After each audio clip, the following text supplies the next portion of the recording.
Good afternoon, and thank you for joining us today. My name is Janine Freeman, Director of Education and Youth Development at Fairfield County's Community Foundation. Throughout 2019, we're pleased to host a series of community conversation webinars to spark discussions about topics and issues impacting Fairfield County. For over 25 years, Fairfield County's Community Foundation has been working to ensure that every individual in our region has the opportunity to thrive. To create lasting change in Fairfield County, we bring together bright minds, bold leaders, and trusted resources. As a philanthropic advisor, the Community Foundation manages over 600 charitable funds. As a grant maker, we've provided over $212 million in support of the nonprofit sector. And as a community partner, we unite people and resources to address closing the opportunity gap across the 23 towns and cities in Fairfield County. But we can't do this work without the support of all of our partners, donors, nonprofits, elected officials, and other philanthropic organizations. So today, I am excited to be joined by Pam Lewis, Founder and Executive Director of Connect Us. Pam, thank you so much for being with us this afternoon. It's great to be here. So before getting started, we want to make sure that this is an interactive discussion. So we invite you to submit questions in the question box that you should find on the right-hand side of your screen. Please contribute your questions at any time during this presentation. If you don't see the question box, click on the small orange arrow in the top right-hand corner. We have a few questions to start the conversation, so let's jump in. So Pam, you have been operating a successful workforce development program for young people for many years. How has the work of Connect Us evolved with organizations from Fairfield County business community? One of the things that we've done is we've sat down with all types of businesses and we've asked them to partner with us. We say, we need your help to support the growth and development of our young people, that we want to harness the capacity of the business community. So many years ago, for example, I sat down with Paul and Mindy Blanco, and I said, I'd like for you to take a young person, ages 16 to 17, and have them intern for 6 weeks at your company. And I'd like for you to host a workshop and tell them something about how your company works, how you've built your company. And we'd also like for you to make a financial contribution. Now, one of the things I felt really good about is that I was also able to share with them that we're going to take the young people through a 14-week training before they show up to your office. We're going to teach them how to write a resume, how to interview for a job, public speaking, and we're going to teach them how to have a conversation, how to not just say yes or no when someone asks them the question, but how to elaborate and how to engage. So you've spoken about a lot of key aspects, and I'm wondering, what have been the key takeaways from the program as it relates to the Fairfield County business community and for the Bridgeport youth that you serve? Well, one of the key takeaways is that, for example, just to go back to Paul and Mindy, for example, but I think every company will tell us this, that having the young people at their business creates a good environment for them. The millennials that they employ, they want to be engaged. People want to be philanthropic, and we make it easy for the companies. We bring the kids to them, and that's very helpful. For example, yesterday we were at Bridgewater, and we had a 1-to-1 ratio of their volunteers leading a resume writing workshop. So that's, at Fairfield County, at Fairfield University, we also have the head of the business department will lead a simulation with the students on how to trade stocks. So our kids get to learn more about how the world works. But in order for our country to grow, in order for Fairfield County to grow, everybody has to grow because our kids are disconnected, but so are a lot of the business people. They're not connected to a broader culture as well. So it's about everybody growing. And I think that's one of the takeaways that the folks in the business community have. And that is really, really great. And I would imagine that there may be specific examples of progress an individual has made through the program. Can you share some of those with us? Sure. Well, one of the things I love about the work that we're doing is that when the kids graduate from Connect Us Academy, so many of them join our youth leadership team. And then they also volunteer for our See You on Stage program, and that's a talent show program that we do at the Klein Auditorium. So young people take a journey. So, for example, there's a young woman named Jamie Perez, and she started out in our Connect Us Academy. She interned in Stanford at the Barnum Financial Group, and she still comes back and she volunteers. And because she had this experience of working in a corporate setting, when now she's going off to college, she can be in different environments. A lot of kids go off to college and they only hang out with people who are like them. They don't stretch. And so she's being able to be successful, and she's also had the experience of traveling, because every week we'll take the young people to a different company and we'll travel throughout Fairfield County. So she feels brave, and she feels like the world is her oyster now after being part of our program. That really sounds incredible. So I think we're going to turn it to some of the questions from the participants of the webinar. But I'd like to sort of stay on track with one of the aspects that you mentioned. So typically there is a concern that young adults are not prepared for the workforce. So how can summer employment opportunities address this issue? Well, I think it's important, if possible, if the kids can function and be part of a professional setting. And that's important. And I think that you also, with Connect Us, we use a performance-based approach where we're teaching the young people that life is a performance, and that even though you might not feel good, how do you show up and still perform and say hello and look people in the eye and shake their hands and say good morning and how are you today? And I mention this because not all internships are the same. We're asking the companies to create a development experience for the students. So you can't say it's not just a job, because just a job is great. But we are asking the companies to let the kids work in different companies, let them have different experiences. Yes, one person has to own it, but they can report to different people throughout the company. And they can, and give them a project to work on that they have to present at the end of the 6 weeks. Take them out to lunch, let them shadow, let them sit in on meetings that are appropriate. And so sometimes when we say give them a development experience, you have to explain, well, what do you mean by development? And and then sometimes when you share with them that development is something where kids can recognize an opportunity and act on it. And so in a way, you're also asking them to allow the kids to make a few mistakes, that they're not going to show up perfect, to sit down and talk with them and give them some feedback on how they're doing. And I think that's important, because we take the kids through a great training, and the kids show up ready, they're eager, they're excited. And the companies often tell us that our kids' posture and attitude is so much better than even the college students that show up. But they're not as skilled. So they might be asked to make some copies, and everything just might not get collated properly. Or they might walk into a room and not know that you really have to knock on the door first in order to be led into the office. But that's okay. And so in a way, we're asking them to be on board supporting their growth and development, and it's not so much focused on any particular skills, but the fact that you're inviting them into your culture. We know that your culture usually doesn't have high school kids, but we're asking you to actually help change your culture and invest in these young people. And when you get people to say yes to that, then you can have an ongoing partnership. It's not about just having a one-off. You can grow the partnership. So how do you recruit the youth that are committed to the standards that your program sets?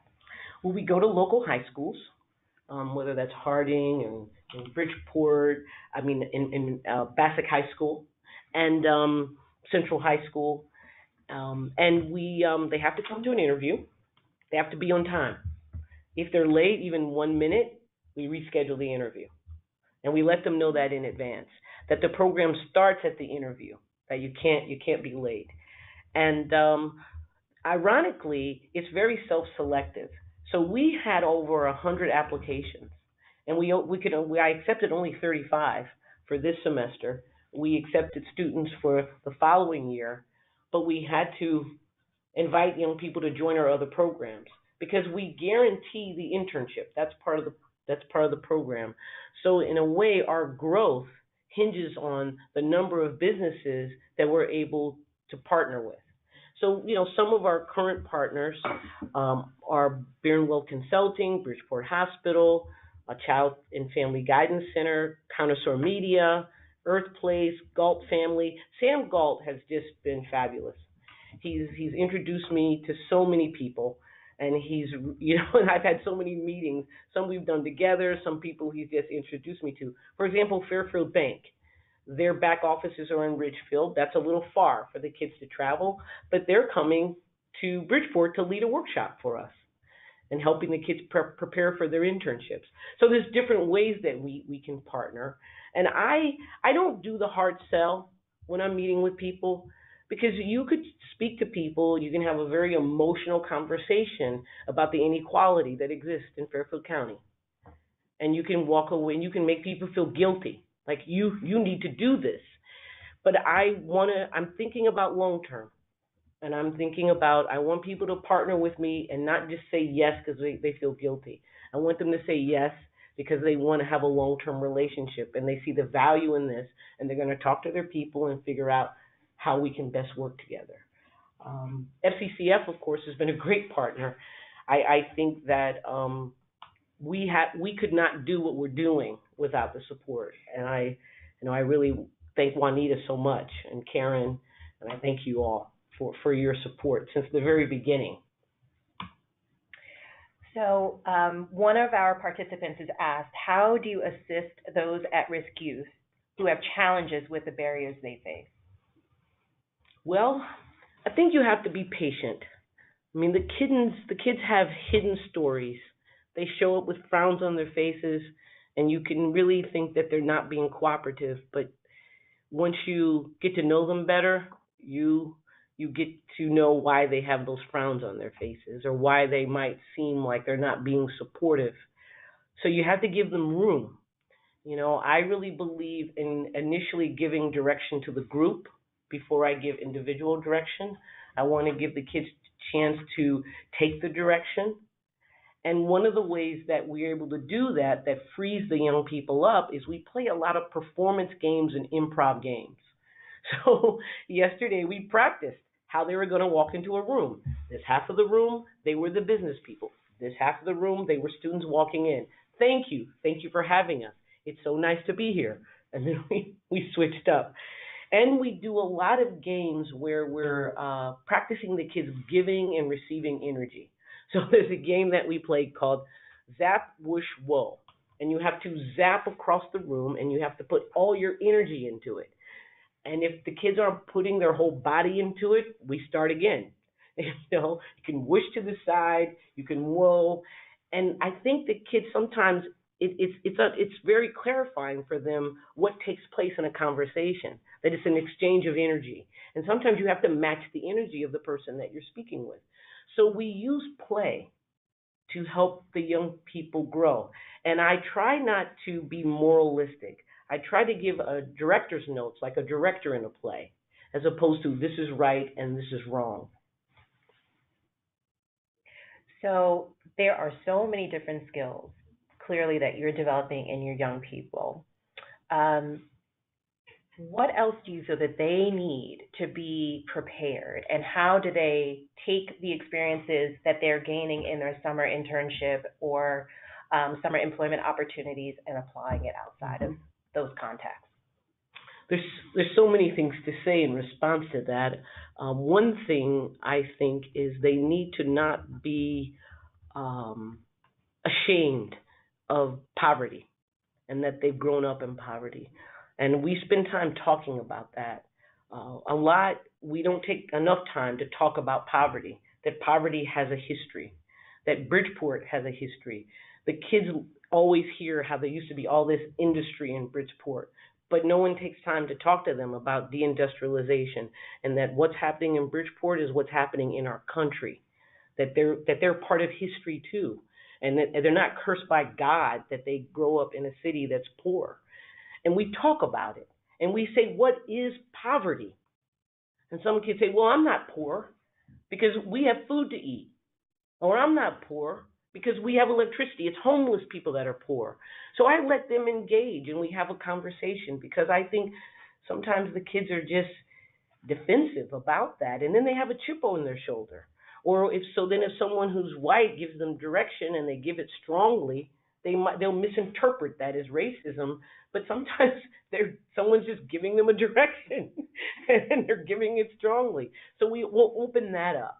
But these are things I think that often we don't spend time talking with the kids about. In addition to, how do you look someone in the eye? How do you shake someone's hand? How do you have a conversation where you're not just waiting for someone to stop talking, but you're really thinking about what they've said, so then you're asking them a question based on something that they've said.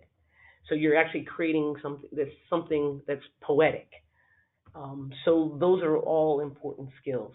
And I think if you also can have the experience that this world is yours and that you have a responsibility to make the world a better place. I tell their parents that this is how I feel, that I think that changes how you are in the world. If you're in the world as a giver, as opposed to someone just saying, what am I going to get? How are you taking responsibility for creating the environment that you're in? So in a way, I try to give the kids a new lens to look through. Well, it's absolutely incredible. Oh, have another question from a participant. How do you teach students how to handle microaggression and unintended insults? Well, back to the core component of improv. So sometimes you get offers that are great, and you have to, and then you create with them. Those are easy. But then you get bad offers. But you still have to relate to it as an offer that you're going to build with. So one of the things, if you're saying yes and, sometimes I'll give the example. You're walking down the hallway, someone bumps into you, right? You can say, yo, man, what's your problem? Or you can say, oh, excuse me, my name is James. So that's an example. Or if you're walking down the street and someone yells at you, or if the police pull you over and you're walking down the street or you're driving, you have to make a decision how you're going to respond. Yes, the world is unfair. Yes, the way that person is talking to you is disrespectful. But you have to focus on where you're going. You have a meeting, you have to figure out how you're going to get there. If you engage in a way that's combative because you're right, sometimes being right doesn't get you where you need to go. Sometimes you have to say, I'm sorry, officer, I'll make sure I do a better job next time. Thank you so much for all that you do for our community. And then you keep going, because you can focus on being right, and then you can wind up not accomplishing what you need to accomplish. No, I think that is so powerful. And these are lifelong lessons that adults can learn from. Absolutely. So, absolutely. We spend a lot of time trying to be right, as opposed to figuring out how we're going to create our day and how we're going to create our lives. And that could be with a good friend or a stranger. So a couple of more questions. Does your program encourage advocacy on the part of youth to make change in the local, state, and with governmental officials? If so, how and what is done? Well, I really appreciate that question. So I mentioned that, and I'll say again, over half of the students that graduated from the Connect Us Academy last year joined our youth leadership team. And the youth leadership team, the whole purpose is to support the growth and development of other young people. And that's what the young people are organized around. And in fact, they take a pledge. Yes, we have pizza. Yes, we watch really fun documentaries like King in the Wilderness, but our sole purpose is for them to support the growth. So they actually help me train the incoming class. So when the incoming class came in, who led the breakout groups? The former graduates, because they don't always want to hear this old lady with the gray afro talking to them. When their peers are in charge, the workshops are so much more interesting. So that's so that's how we prepared for the graduation. All the young people, the orientation statements.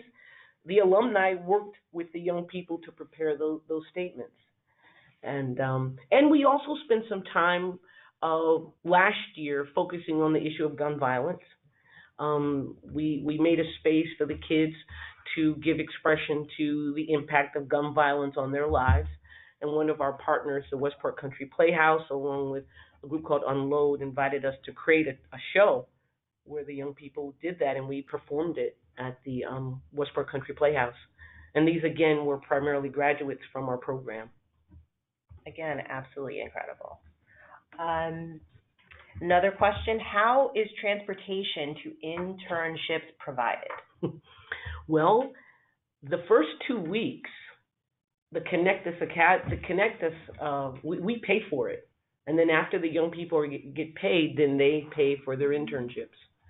So the travel is important, and the travel is a big part of their growth and development, learning how to get on the train and take a bus.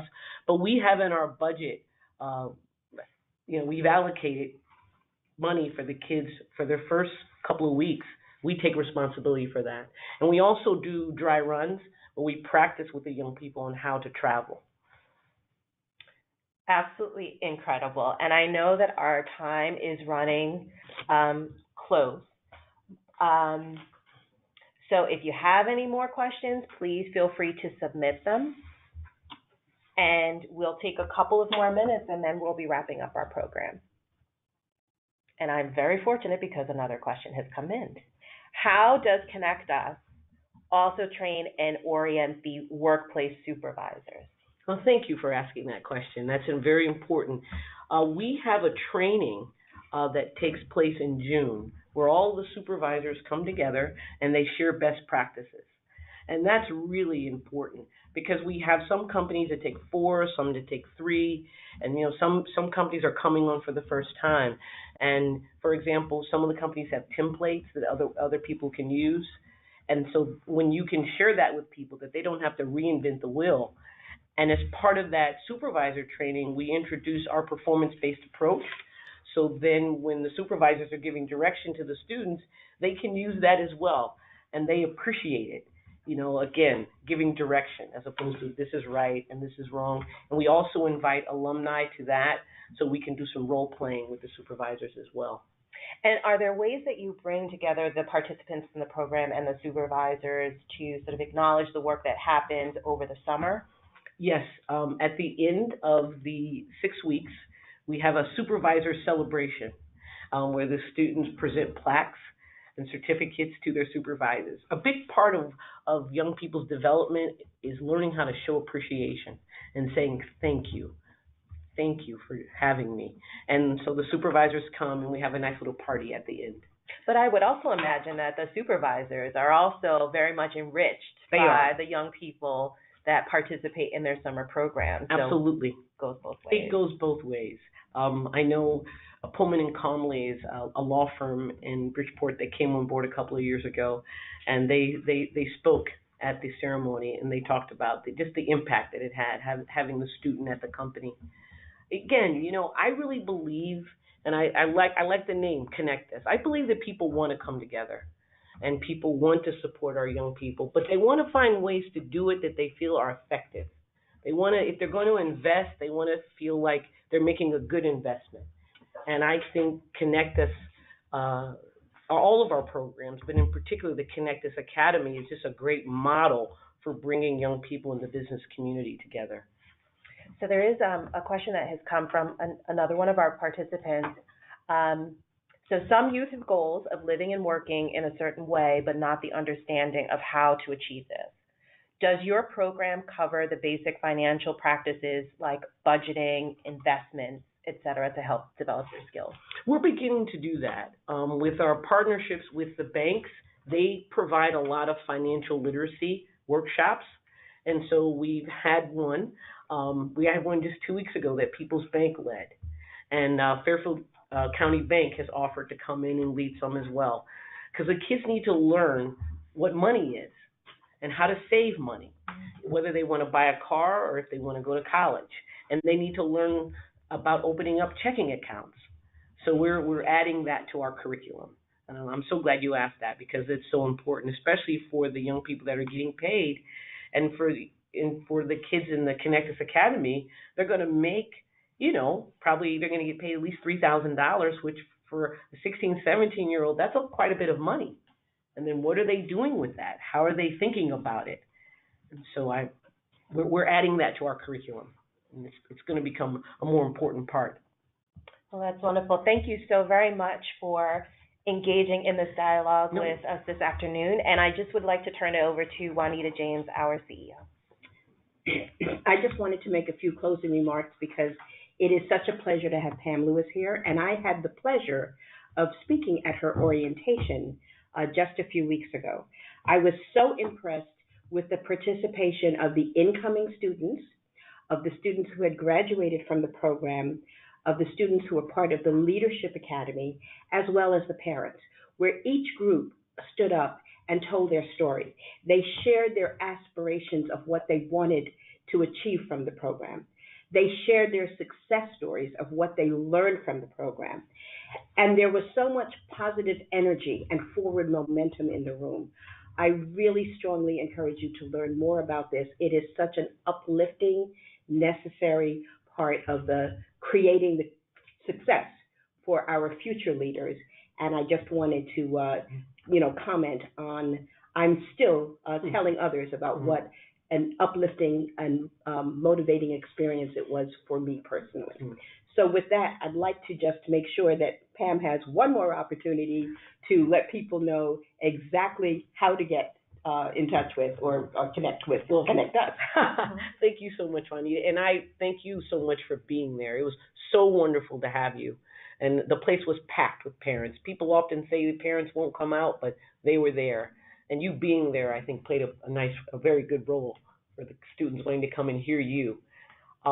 If you, like to get involved, I think our website has been posted, but I'll just, it's connectusct.com. Now, we'd love to have people go on our website and take a look. You're also feel free to give me a call.